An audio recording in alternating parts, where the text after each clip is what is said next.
আমাৰ যোৱা 19/8/2024 তাৰিখ ধুবুৰী জিলাৰ বীৰসিং জৰুৱা সমষ্টিৰ অন্তৰ্গত কুমৰি নামৰ গাঁৱত আমাৰ দুটা কলিত পৰিয়ালৰ ওপৰত দুৰ্বৃত্তই আক্ৰমণ চলাই ঘৰৰ বেৰ দৰ্জা ভাঙি ভয়ংকৰ পৰিস্থিতিৰ সৃষ্টি কৰিছে। তো এই ক্ষেত্ৰত আমি আমাৰ ধুবুৰী জিলাৰ উপায়ুক্ত মহোদয় লগতে SP মহোদয়ক আমি আমাৰ ছাত্ৰ সন্থাৰ তৰফৰ পৰা আবেদন জনাইছোঁ যে আমাৰ কুমৰি গাঁৱত যি এনেকুৱা দুৰ্বৃত্তই ভয়ংকৰ ঘটনা ঘটাইছে, এই ঘটনাত যিসকল আমাৰ ইয়াত দোষী, এই দোষীসকলক অতি সোনকালে কৰায়ত্ব কৰি উচিত শাস্তি দিয়াৰ ব্যৱস্থা কৰিব লাগে।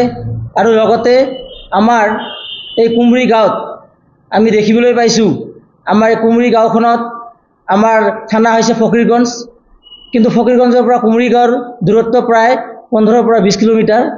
কিন্তু তাৰে ৰাস্তাৰ যি ব্যৱস্থা অতি ভয় লগা, মানে সেইখিনি সময়ত প্ৰশাসন আহি পাওঁতে কমেও 2 ঘণ্টা সময় লাগে।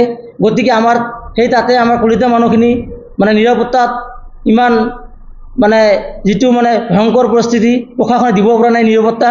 গতিকে আমি দাবী জনাইছোঁ আমাৰ অসম চৰকাৰৰ মাননীয় মুখ্যমন্ত্ৰী মহোদয়ক, লগতে আমাৰ দক্ষিণ চালমাৰা জিলাৰ SP মহোদয়, লগতে ধুবুৰী জিলাৰ উপায়ুক্ত মহোদয়ক অতি সোনকালে এই কুমৰি গাঁৱত আৰু তাতে আছে আৰু এখন গাঁও আছে আমাৰ পদ্মাৰভিটা বুলি কয়, এই দুখন গাঁৱক সংলগ্ন কৰি পেলাই এখন পুলিচ আউটপোষ্টৰ ব্যৱস্থা কৰি দিব লাগে।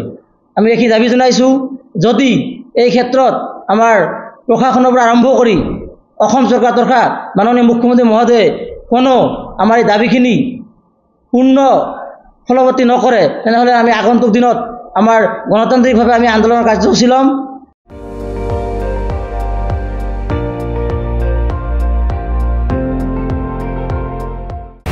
আপুনি চাই আছে ND24, সৰ্বশ্ৰেষ্ঠ নহয় সৰ্বোত্তমৰ দৌৰ।